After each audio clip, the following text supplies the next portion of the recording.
tafukidzirwa negore dema zvakare vazukuru muarea yemusic industry handiti tarasikirwa neiye mukomana anonzi iye Soja Love vazukuru. Chinova chinhu chinorwadza, chinhu chiri kusuwisa nekuti panguva pfupi yadarika mahours mashoma shoma taziviswa kunzi mukomana aadmitwa kuMbuya Dorcas Hospital handiti pasina nguva refu vazukuru tichibva tatosangana nemasoko ekuti mukomana atisiya.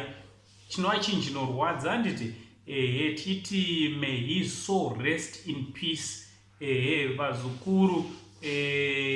Tichiti nematambudziko kumhuri yekwaMusaka nekurasikirwa panguva dzakadai, nematambudziko kuhama neshamwari nemafanzi vese vanga vachifarira Soja Love, tinoti nematambudziko handiti ngatichemei nevanochema panguva dzakadai.